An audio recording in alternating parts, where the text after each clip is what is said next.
Hello everyone. तो आज की क्लास में आपका बहुत बहुत स्वागत है।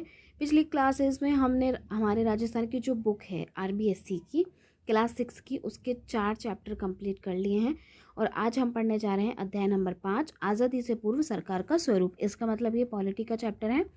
ये है क्लास 6 हमारा राजस्थान, जो राजस्थान के किसी भी कॉम्पिटिटिव एग्जाम के लिए बहुत ज़रूरी है। तो हम आ गए हैं आज अध्याय 5 पर। रविवार का दिन था। दिशा अपनी माँ के साथ गांव के पनघट पर पानी भरने गई थी। ठीक है भाई। पानी लेकर आते समय उसने पनघट के पास बने हुए पुराने किले पर कुछ लोगों को घूमते हुए और फोटो खींचते हुए देखा। ये देखकर उसने अपनी माँ से प्रश्न किया, ये लोग कौन हैं और यहाँ क्या कर रहे हैं?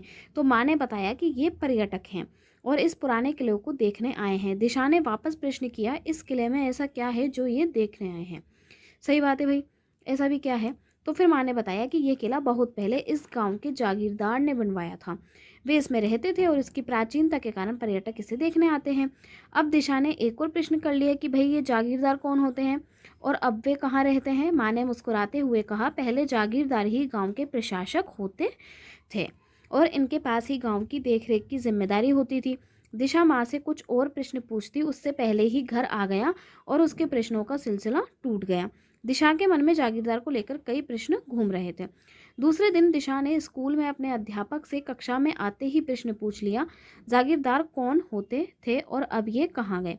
अध्यापक जी ने कहा, चलो आज आपको जागीरदार और जागीरदारी व्यवस्था के बारे में जानकारी देता हूँ।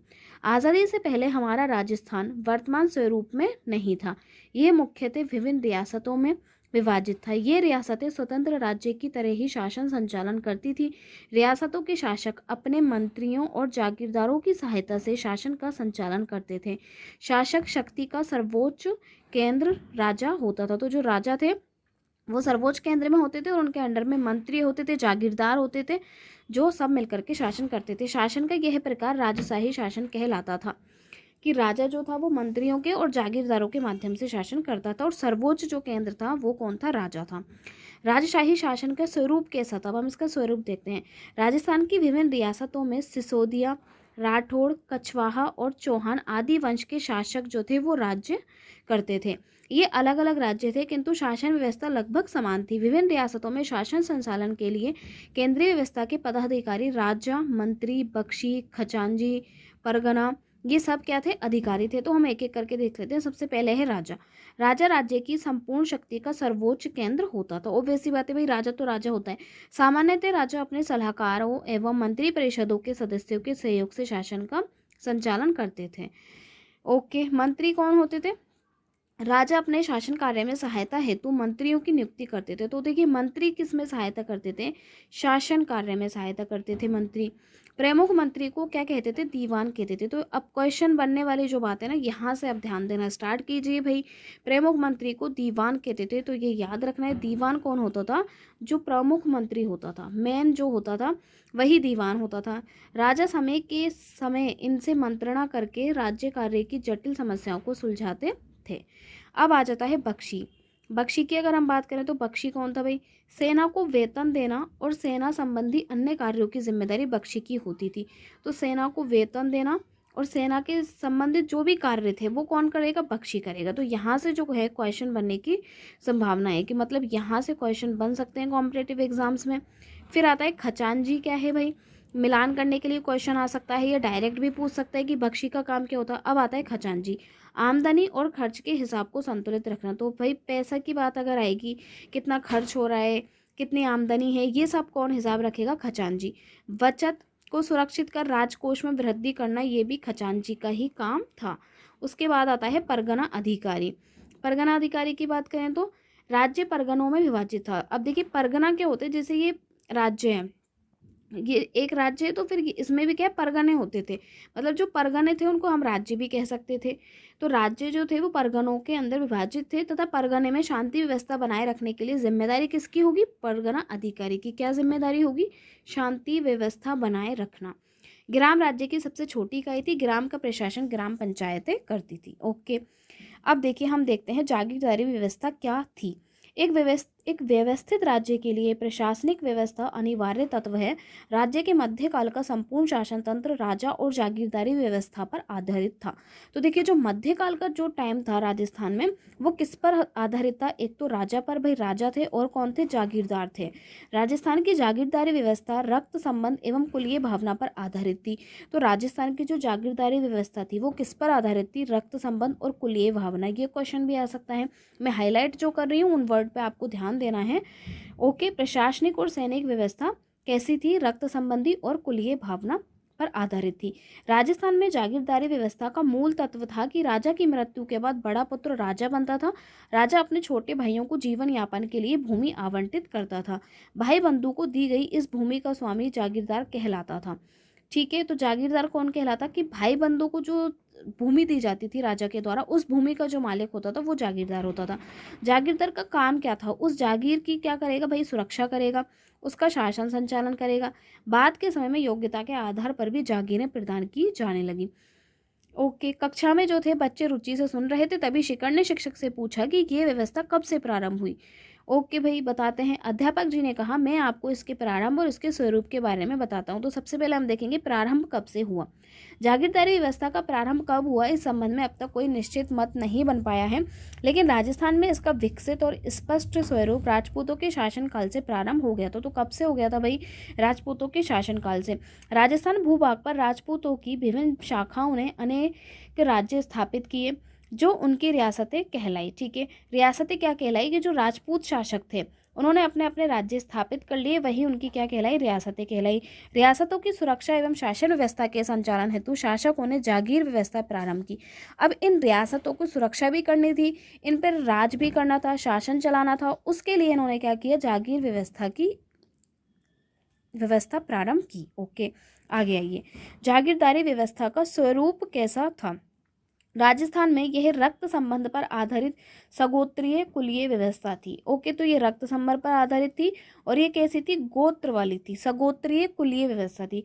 राजा महत्वपूर्ण प्रशासनिक पदों पर जागीरदारों को नियुक्त करता था। राजा और जागीरदार के संबंध स्वामी और सेवक के नहीं होते थे। अब ऐसा नहीं है कि राजा जो है वो स्वामी है और जागीरदार सेवक है, बल्कि भाईचारे और सौहार्द पर आधारित होते थे।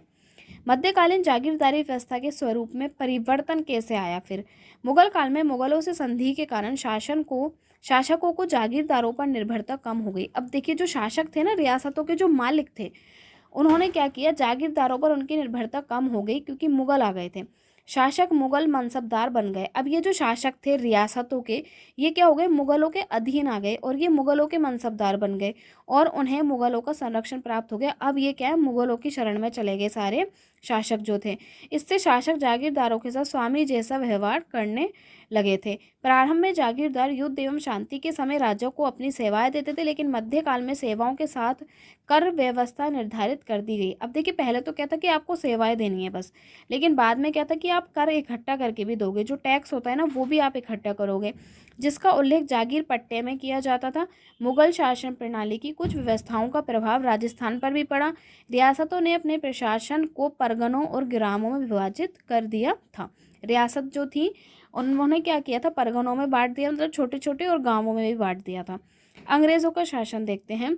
अंग्रेजी राज्य की स्थापना के साथ ही भारत प्रशासनिक दृष्टि से दो भागों में विभाजित हो गया।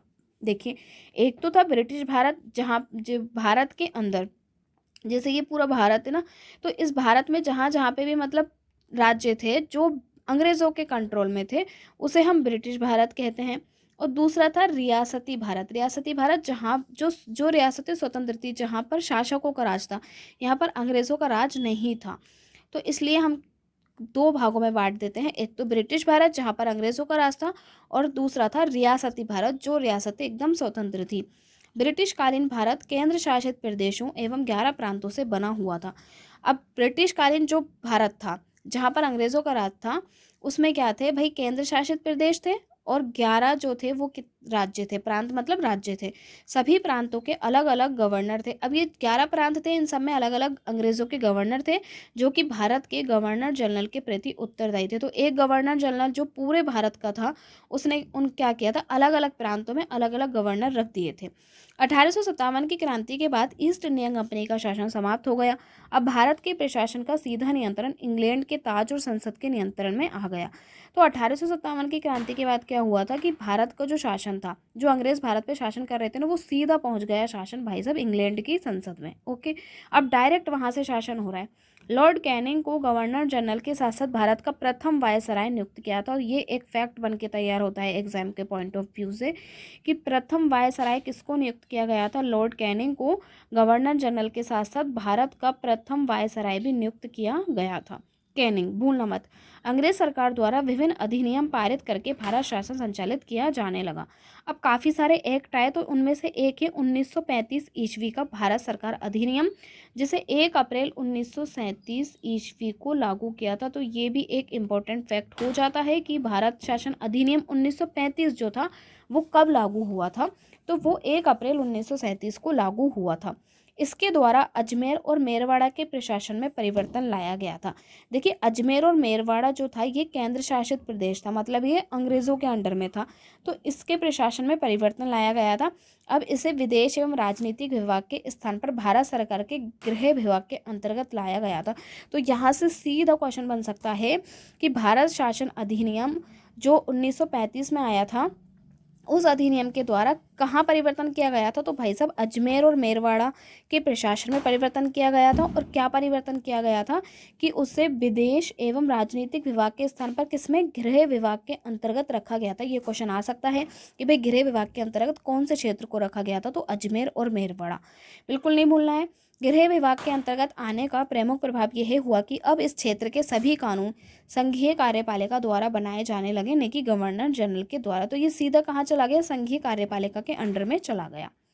देश की आज़ादी के बाद राजस्थान के एकीकरण की प्रक्रिया शुरू हुई। राजस्थान की प्रथम विधानसभा के लिए 1952 में चुनाव हुआ था। तो ये भी याद रखने वाली बात है कि राजस्थान में विधानसभा का जो चुनाव हुआ 1952 में हुआ था।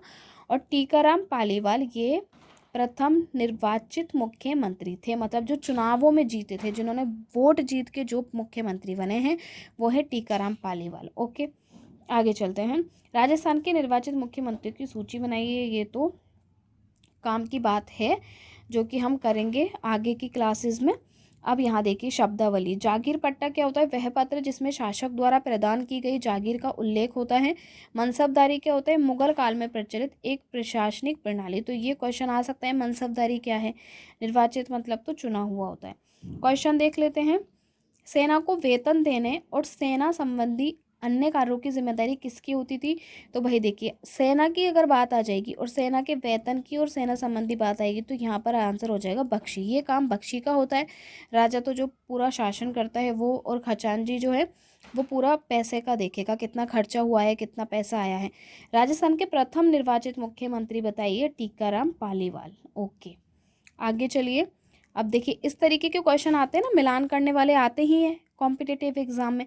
अब बताइए जागीर पट्टा क्या है। जागीर पट्टा क्या है, वह पत्र जिसमें शासक द्वारा प्रदान की गई जागीर का उल्लेख होता है। ओके, मुंसबदारी क्या है, मुगल काल की प्रशासनिक व्यवस्था है।